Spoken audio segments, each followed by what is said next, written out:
Yo, what is good, YouTube? Krishan checking back in with another video. It seems like the bodybuilding world cannot come to an agreement on if Big Ramy is in first place at this year's Olympia or in fifth place. While I was watching the Olympia stream, I was in Nick Trigili's stream, and he said Big Ramy is definitely slipping. Nick's Strength and Power has Big Ramy winning. I go over to Muscular Development. Jose Raymond has Hottie winning. Giles Thomas has Nick Walker winning. Let me know in the comment section below, guys, how is this year's Olympia gonna go? Because it seems like almost everyone has a different opinion. Big Ramy is the returning champion, but he may get dinged for the quads, the lack of lower lats, and also the lack of triceps. At least that's what Jose Raymond thinks. But I do want to talk about a couple of these guys before I head to bed. Let's start off with Derek Lunsford. This guy moving up from the 212, the reigning 212 Mr. Olympia before Sean Clarita just won today. He looks incredible. And if Derek isn't in second place, he's definitely going to finish in third, in my personal opinion. This guy looks pretty good and he doesn't give up any size. Still needs a little bit more muscle maturity in the upper body. And then we go to former Mr. Olympia Brandon Curry. He came in a little bit bigger to this year's Olympia. In my personal opinion, Brandon is in equal condition to what he's usually in. I don't see Brandon Curry falling out of that top four, in my personal opinion. Some people prefer Samson Dowda, but I think Brandon Curry is a little bit wider and also in better condition. Now let's go over to the mutant Nick Walker. This guy definitely brought it, but I think Nick Walker does need to bring the legs up. But as I said in the beginning of this video, Giles Tiger Thomas, very good reporter, thinks it's going to be between Derek Lunsford or Nick Walker. I just don't see that. But there was a point where they put Nick Walker next to Big Ramy, and some people are thinking that was them battling it out for 1 and 2.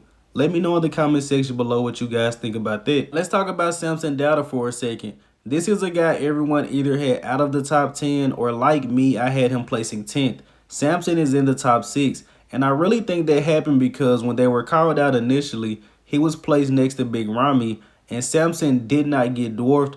Probably looked bigger than Ramy in some shots. I know that's a bold take, but Samson looked pretty good next to him. Samson is the softest guy in this top 6, however. Now, I do want to talk about the second call out, guys. I did not get to this in the first video. So I think William Bonac, Andrew Jack, and Hunter Labrada are leading the way in this second call out. Now, they did give these guys a chance to move up. They compared them to Samson Dowda, but they moved all of them back and moved Samson up. So I think that's a sign that Samson may be solidified in their top 6. Now, when I take a look at this call out, when Hunter Labrada came out initially, honestly, I just said, damn, Hunter Labrada looked crazy. But as he began to pose more and more, Hunter Labrada was a little bit watery, started to sweat a lot. Andrew Jack has a lot of polish, very comfortable on stage. He just doesn't have that conditioning from behind. And William Bonac, the veteran, had a lot of hype going into this show. William looks good everywhere, but he has an issue with the midsection. I wouldn't say it's a bubble gut, but it's just very distracting to say the least. And these are the last 3 guys from the second call out. So I would say they're probably fighting for 10th to 12th place right now. Ian Valliere is the most conditioned, but I think nerves are getting the best of him. He looks very uncomfortable on stage and can barely open up in the back shots. Sorry I'm being so honest right now, guys. I'm honestly ready to go to sleep too. But Michael Krizo looked incredible. He didn't have the conditioning in the lower body and also needs to work on his posing. And also, guys were stepping ahead of Michael. He wasn't really moving up trying to fight with them. He was just standing off to the side. Rafa Brandao brought an incredible package, crazy condition, great shape. Rafa still needs more size, unfortunately.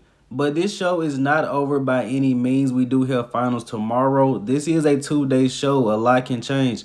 Guys can make up ground. Guys can move up. So just because I said these guys are fighting for 10th to 12th in prejudging doesn't mean they're going to finish there. And let me know in the comment section below, who do you guys have winning this year's Olympia? I will be back tomorrow. We have more to talk about. We have finals. We have Classic Physique in the morning. Make sure you're subscribed to the channel. I'm Krishan from Go Fitness, and that's it. I'm out.